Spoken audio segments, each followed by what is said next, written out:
Although the Ford Ranger is not the best-selling midsize truck within the United States, it carries on a pedigree similar to the Toyota Tacoma for being a versatile as well as a capable pickup truck without breaking the bank. Now for the 5th generation 2024 Ford Ranger XLT, we have design differences on the outside, inside, as well as some differences within the dimensions and powertrain figures that we're going to be taking a look at all today. At the end, we're going to take a look at the pricing, see where it stacks up against the competition, like the Toyota Tacoma, Nissan Frontier, Canyon, as well as the Colorado. Let's take a look.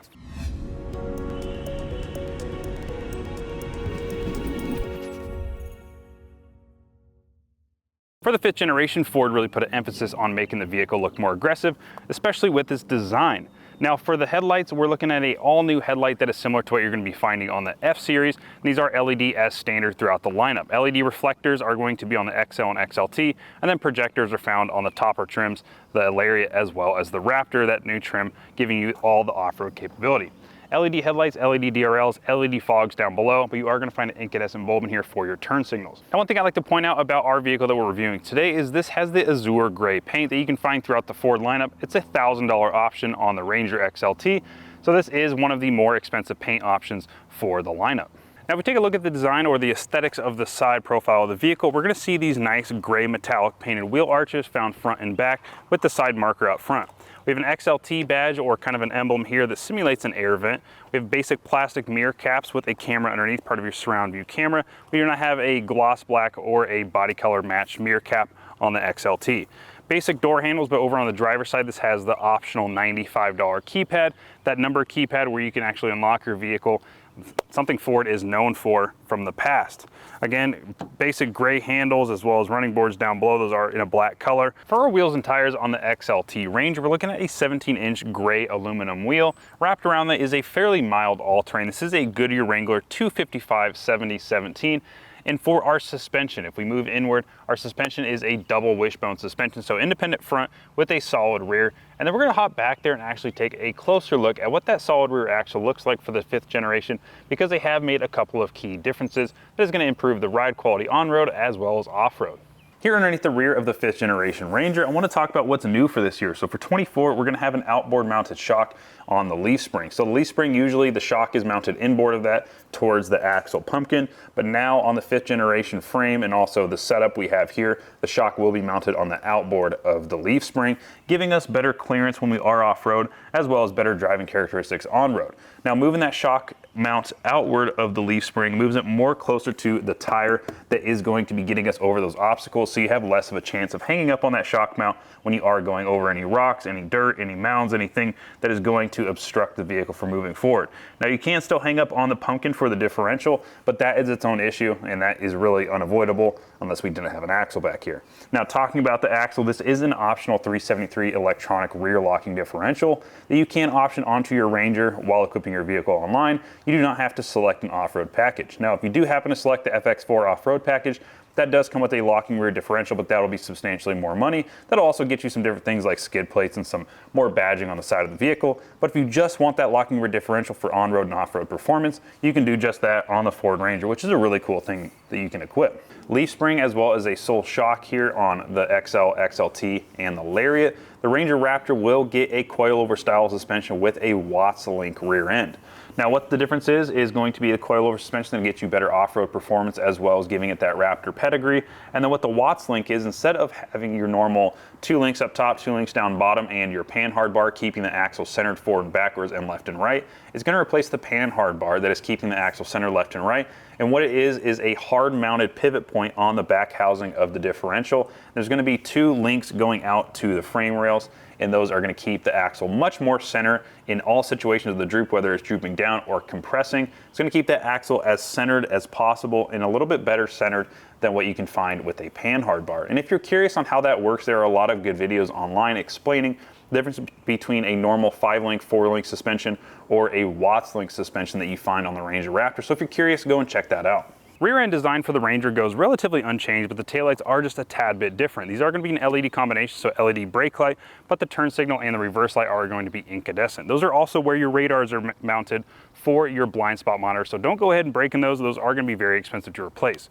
We have an LED light up here next to your latch for your tailgate, and we have a camera underneath the Ford logo, as well as parking sensors embedded into the bumper as standard for safety. Now down below, you're going to see your trailer pin connections as well as your trailer hitch. And this is going to be part of your trailer package as well as the tech package, that $2,300 package I talked about earlier. And that's going to take full advantage of your 7,500 pound towing capacity. Now, if you happen to go off-road, you have 25.8 degrees of departure angle. And underneath, if you go and get us flat, you do have a spare tire underneath, so don't stress about that. Now, option on this is going to be the side steps on the bed sides. That is going to help with the access into your bed area without having to climb on the back bumper or lowering your rear lift gate. That's going to be a $215 option. Those are on the driver's side as well as on the passenger side. Our truck is equipped with the optional spray-in tough bed liner. That's going to set you back $495. We also have 120 volt outlets and bed lighting back here to light up your cargo area, and that's going to be standard on the XLT, Lariat, and the Raptor.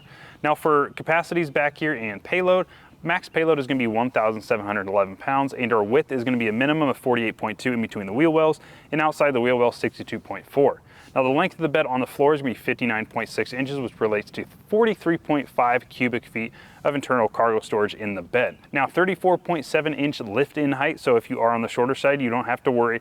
This midsize truck has a fairly respectable lift in height for your tailgate. Under the hood of the XLT, we have standard a 2.3 liter EcoBoost inline 4 that produces 270 horsepower and 310 pound-feet of torque. That is paired to a 10-speed automatic transmission, and this is in the 4x4 configuration, so that gets us 20 miles per gallon city, 24 miles per gallon highway, and 22 miles per gallon combined. Now the XLT does have another engine option that you can option to your vehicle. That's going to be a 2.7 liter EcoBoost V6, so 2 more cylinders as well as some more displacement, and that'll produce 315 horsepower and 400 pound-feet of torque. If that is not enough for you, there is the option of the Raptor, or that top trim off-road variant, and that will get you standard 3 liter EcoBoost V6 producing 405 horsepower, so over 135 more horsepower than what we have here, but you'll have to fork out the extra money to go the Raptor route. Here in the front seat of the XLT, it is very basic and leaves a lot to be desired in terms of amenities for this price point. Now luckily, this vehicle is equipped with the higher of 2 equipment group options, so this will get 10-way power adjustable driver's seat with power lumbar, 8-way power adjustable passenger seat with power lumbar that are both heated, 12-inch infotainment screen replacing the 10-inch that comes standard, power sliding rear glass, and dual zone climate control all come in that higher equipment group. Now in terms of dimensions, we're looking at 39.8 inches of headroom and 43.7 inches of legroom, and that legroom is going to be 2 inches more than its competitor, the Toyota Tacoma. Now for interior color and upholstery options, it's going to be very limited with 2 color options, and all are going to be only cloth. So this is going to be the lighter of the 2 options, and this color is called sandstone. Now for overall seat comfort, I'm going to rate this a 6.5 out of 10. It leaves a lot to be desired. In terms of the positioning, you can get into a nice comfortable position, but in terms of seat comfort itself, the foam, the bolster, and the fabric, I do feel like there is a lot to be desired, and I feel like the foam itself is very basic. Even though the 5th generation Ranger has 2 more inches of wheelbase, unfortunately that doesn't correlate to interior space. So it goes relatively unchanged for this year with 38.3 inches of headroom and 34.6 inches of legroom, but luckily that is still 1 more inch of legroom compared to the Toyota Tacoma. Now for overall passenger volume, we're looking at 98.3 cubic feet. Now let's talk about how I fit back here. Where this seat is positioned is where I would be positioned if I was driving at 6'1", legs, torso fairly proportionate. My feet do tuck nicely underneath that front seat. There's nothing interrupting my feet tucking in there. And there is a nice cutout or a bump out in the back of this driver's seat where I can put my knees. Now, if I move my knees to the outside of the seat where there is no cutout, my knees are just grazing the back of the seat. So overall, you can get into a nice position. If you sit perfectly straight up and down, your head does not hit if you sit perfectly straight, but if you move your head to the side or go backwards at all, you will graze that ceiling. Now, if we move to this middle, as this is 4-wheel drive, you do have a hump in the middle, and let's see if I can sit all the way up. Surprisingly enough, this middle seat is actually usable for me. I would have to slouch just a little bit and throw my knees in between the 2 front seats, but I actually could sit back here. No, with 2 full-grown adults on the side of me, it might be a little tight, but I could do it for short distances. If I move all the way over to the other side, we do have a 120-volt outlet back here with a USB-C as well as a USB-A on the driver's side. We have a nice little cubby back here. There is no felt lining or anything, so if you put stuff in here, it will slide around. Now, you do have a drop-down armrest. Pull that down, it's padded, again, fabric with 2 cup holders with a pass-through and a removable rubber insert. Taking a closer look at the interior, over here on the passenger side dashboard, you can see that we have a couple different textures of plastic. We have this dimpled golf ball-like material up top, smoother gray metallic plastic, kind of bordering this little cubby that I'll talk about here in a second, and this ribbed plastic. So it's just all plastic. There is no soft touch or leather found anywhere on this dash. And again, there is just a little bit here on the armrest of the door panel, but I think that is a synthetic material, only type of leather type material that you're going to find throughout the interior. Now this little cubby is rubber inserted, so if you go ahead and put your phone there, that will not slide around going around a corner. Glove box is fairly basic. It's big enough to fit a small tablet or your books, Sudoku puzzles, crossword, whatever it may be, whatever floats your boat. Coming back over here to our 12-inch infotainment screen that is part of our higher equipment group. 10 inches is standard, 12 inches as equipped. This does have Apple CarPlay and Android Auto as standard and both wireless. This is running the new Sync 4A from Ford, so it's the latest and greatest operating system found here on this 12-inch display. Menu system is fairly basic. You'll most likely be utilizing your Apple CarPlay, so this is the screen you'll be seeing.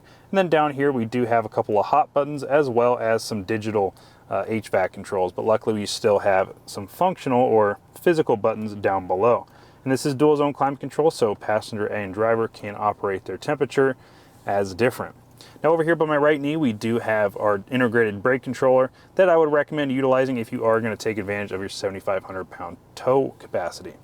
Now down in the center console, we have a Qi wireless charger down below, nice little cubby to the right of that, and a little compartment where this will hold your phone, wallet, or any sort of material, but it is smooth inside so it will slide around. Note to the self is if you put your phone vertically, that will fly out and disappear while driving. Gear selector, 2 cup holders, electronic parking brake, and this button right here is most important. This vehicle is equipped with the optional electronic locking rear differential, 373 rear gear, traction stroke off, as well as this little dial. This is your transfer case control as well as your drive mode selector. You press this center button here, that will bring up your Pro Trailer Backup Assist. As it does have that tow package, this will be equipped on your dial right here. Now this will go back to 2 highs. So take this back out. You're not towing right now, so we don't need that. This is also going to be your drive mode selector. So if you look at your 8-inch standard on the XL and XLT driver information display here, if we scroll, you can see that we're on slippery right now. Let's go back up to tow haul, sport, eco, and normal. How you operate that is you just go ahead and has a nice little spring, returns back. You can go ahead and go in 4 high, 4 low, whatever you want right there, and that is kind of your off-road central. For your glove box, it is fairly basic, but you luckily do have a leather or synthetic material wrapped center console that is padded with this nice double stitching on each side. And this is one of 2 spots that you're going to find this synthetic material here on the center console, as well as on the door panel here, and door panels on the back side. Now interior wise for your center console, you're going to pull that open. I have a couple of things in here. I have a water bottle as well as my race box and decibel meter. And so it's fairly small. I don't think you could fit a half gallon of milk or a gallon of milk at that. 12-volt charger inside. There is no lights or no felt insert, so things will slide around while inside. Now we do have an 8-inch driver information display that comes standard on the XL and XLT. This goes up to a 12-inch if you go ahead and go to the Lariat or the Raptor. But for right now, 8-inch is plenty. You can control a lot of functions from this. So on the steering wheel itself, we do on the left side have our adaptive cruise control controls here, volume up and down, and on the right side is how you control that 8-inch screen. If you go ahead and press this 3-line button, that is going to operate our menu. We're going to go ahead and go up to our off-road setting, press OK. Off-road status. That'll bring us some off-road telemetry to complement your off-road mode or your drive modes here. So we have our yaw, pitch, and steering angle. If we go ahead and go back to our menu, we can go to our off-road and go to vehicle gauges, and that will bring up just different gauges. So it's nice to have this digital aspect of it because you can bring up a lot of different information on this small screen. Now on the left side by my left knee, this is how you're going to control your lights. So you're going to have your light control as well as your bed lights over here. Keep that on auto for right now. If we go ahead and pop this door open, as I mentioned, this is that leather type material you're going to find on the door panel, and that is the only type of leather or synthetic material that you're going to find throughout this whole entire vehicle. Everything else is going to be a different type, a different texture of plastic. Small cup holder and cubby down below. And then for the speaker grill, as you can see, this is just a basic speaker grill. There is no name on it, as the XL and XLT come standard with just a 6-speaker system. If you want a 10-speaker Bang & Olufsen, you will have to go up to the Lariat or the Ranger Raptor. Now that I'm in the driver's seat of the Ranger XLT, I'm going to go ahead and talk about the biggest elephant in the room for me in terms of how the vehicle drives, and that is the performance at low speed. Now what I mean is the first couple of gears when accelerating from a stop or just pulling onto a highway, the shifts are very jerky and the throttle is so touchy it's almost unbearable. Now, once you are up to cruising speed, it is not too bad. The shifts are smooth and it's confidence inspiring, but it's at lower speeds, it's a little weird. Now, I think that's due to the fact that this is a inline 4 with smaller displacement, as well as it being paired to a 10-speed transmission. So those first couple of gears are going to be very short, trying to get you into the higher gears so it can ramp in the boost to bring on the power. Now, it's probably a throttle mapping issue in terms of why it feels jerky and the throttle feels so touchy, but I wanted to bring that to your attention as that is something that was a glaring issue to me at the lower speeds. Now, in terms of performance, 0 to 60, got a 6.43 0 to 60, which is an adequate 0 to 60 for how small this motor is. This small of a motor 10 years ago, there's no chance to be making the power that it's making now. 270 horsepower and 310 pound-feet of torque is actually wild to me that we are finding small inline 4s like this from the factory are producing nearly 300 horsepower. Now, if you go up to that 2.7 liter V6 EcoBoost, you are going to find over 300 horsepower. And again, there is also a 3 liter option in the Ranger Raptor. But for this XLT, you are only going to have those 2 engine options, 2.3 inline 4 and 2.7 V6. Now, in terms of everyday driving, once you are up to that highway speed, like I mentioned, it does feel real nice. It does have quite a bit of power, and you can really see that boost start to ramp in when you are at those cruising speeds, 30, 40, 50 miles an hour. Yesterday on a full throttle pull, I did see about 20 PSI. If this chart is correct on my dash, it has a boost gauge and it goes up to 40. It was about halfway on that graph, so I would assume around 20 PSI in terms of boost for that turbo. So for my testing, 60 to 0, I got 138 feet to get me to a complete stop. Now, this is a truck with all-terrain tires where there is no weight over that rear axle, so it does nosedive quite a bit when you slam on the brakes like that. And it did kick into the ABS, and there are some damp conditions right now. There's a couple raindrops falling in front of us, and so that distance can be drastically decreased if we did have drier conditions, and also if this had a more road-going all-season tire or a just road tire instead of an all-terrain. I think we could find a couple more feet to be gained in terms, or I guess dropped in terms of stopping distance. Now, in terms of everyday driving, the braking does feel nice. It doesn't feel as grabby as its little brother, the Ford Maverick, which is a good thing for me because the acceleration on this truck is already touchy in terms of it being jerky and jumpy. If the brakes were the same way, it would kind of ruin the whole driving experience for me. So I'm glad that the brakes are nice. Now, in terms of brake pressure, the first couple of inches are quite tough. And once you kind of get past that first initial brake pressure, it is a very linear pedal feel up until you come to a complete stop. Now, handling isn't going to be at the forefront in terms of performance because this is a truck at the end of the day. In two-wheel drive normally, as well as not having a lot of weight over that rear axle, fairly soft suspension, as well as having those all-terrain tires, handling isn't going to be the best in the world. But it's pretty good for a mid-sized truck, I will have to say. That's why I'm going to give it a B+ rating. Now, what Ford has done building this on top of the Built Ford Tough revised chassis, giving it 2 extra inches of wheelbase as well as 2 extra inches of track width, is definitely going to improve the overall driving characteristics of this truck, and I can definitely feel that by driving it this last week. We also have fairly soft suspension because this isn't going to be a performance-oriented suspension, and it's also probably not going to be the softest of the lineup because there is the Ranger Raptor, and that is going to have off-road tuned suspension, or I guess a lot more suspension to be had. Now, what they have also done is move the shocks outward of the leaf springs and the rear axle, and that's just overall going to help dampen any sort of imperfections in the road and just help the driving characteristics, as well as being built on top of that Built Ford Tough chassis. Now, for everyday driving, the overall ride quality is going to be excellent. I do enjoy my time in here when I'm up at cruising speeds, going around turns and also coming to an occasional stop here and there at stoplights and stop signs. The overall ride quality and just driving experience is excellent. Now, I'm going to give it a B rating. Again, I want to leave room for improvement, and I do find that the tires are fairly noisy when I get up to cruising speeds, and I'll talk about that here in a little bit. But overall ride quality inside the cabin does feel nice, and I think giving it the extra 2 inches of wheelbase and track width is definitely improving the overall driving characteristics on road. Now, they've also moved those shocks outward of those leaf springs, as I've mentioned, and that is all kind of wrapping into one, making the overall ride quality that much better. My glaring issue for the interior cab noise is going to be the tires. Now, the tires on the outside are going to be all-terrains as standard on the XLT, and those aren't very aggressive tires. They're actually pretty mild all-terrain tires, but they make some of the most noise I've heard on all-terrain tire. And I don't know if it's something to do with the sound deadening within the vehicle or the tires themselves, but you can definitely hear the tires very well at a lower speed, around 10, 15, 20 miles an hour. You can really hear those tires beating up the pavement. Now, if it was a little bit more of an aggressive tire, I'd kind of shy away from mentioning it, We don't have a very aggressive all-terrain, and they are making quite a bit of noise, so I wanted to bring it to your attention. Now, when you are up at cruising speeds around 50 miles an hour, as you know, I always test at 50 miles an hour on the same road with my decibel meter in between the driver and passenger head.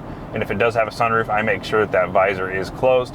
Now, on my testing, 62.7 decibels at 50 miles an hour. And I would say, again, that the biggest sound that I'm hearing at that speed is going to be the tire noise or just the wheel noise. You can really hear that turbo spooling up through the cabin. And I don't know if they're piping in noise from the engine bay. I don't know if they're piping in like a PVC pipe or a rubber hose coming from the engine bay giving us extra induction noise, but you can really hear that turbo spooling up. Now, this turbo is pushing a lot of boost to create this kind of power out of a 2.3 liter inline four. As I mentioned earlier, I've seen around 20 PSI on this boost gauge. Now, I don't know if this is 1-to-1, but 40 says that's the max on this gauge. And like right now, I'm seeing around 15. Then it goes down as I get up to a higher speed. But around 15 to 20 PSI, you can really hear that turbo starting to whistle. So as we have it set up here, the XLT with the 4x4, we're looking at 21 miles per gallon combined. Comparing that to one of its main competitors, the Toyota Tacoma, in the non-hybrid powertrain, you're looking at 22 miles per gallon combined for the TRD off-road, something similar in terms of trim layouts as compared to this XLT. Now, the Tacoma does have the option for a hybrid powertrain, so if you go with that, it's going to cost you extra money, get you a little bit better power figures, and it's going to get you better miles per gallon, but not too much, and you're really going to have to weigh whether or not it's worth the extra coin, and that will get 24 miles per gallon combined. So when comparing it to its competition, this Ranger really holds up fairly decent. I definitely think that 10-speed transmission paired with this EcoBoost motor definitely is going to be a great option if you are looking inside this mid-size segment. Decent miles per gallon, as well as good performance on-road as well as off-road from my previous experience. Now let's compare the trucks a little bit closer side by side, and let's start off with the Toyota Tacoma. This newest generation is definitely a lot more aggressive in terms of styling, and I would say it gives just a little bit of an advantage in a personal opinion aspect of styling on the outside versus the Ranger. It's more angular, it's a little bit more aggressive, and definitely a little more style forward for the coming future. It's definitely future-proofing its exterior design. Now, interior, I definitely think the Ranger and the Tacoma are fairly even in my book. I don't know if I necessarily love the way Toyota is going for interior design, but I can understand why they are doing it, and also I can understand why people like it. I don't hate it, I don't necessarily love it, but it might just need to grow on me here in the coming years. Now, technology on the inside, Tacoma gets that massive screen that's going to be a horizontal aspect versus Ford's vertical aspect, and it's really just a personal opinion. I don't necessarily hate Ford's vertical aspect, but the horizontal is a little bit more conventional and something that you are going to be more used to as it's in more vehicles. Now, comfort, I would give that advantage to the Toyota Tacoma. For pricing, the Ranger definitely inches out the Tacoma in terms of affordability. Now, their top-end Ranger Raptor gives you a ton of off-road capability and premium materials, while the Toyota Tacoma TRD Pro just has a massive price tag on it. Toyota definitely knows the market they are going towards.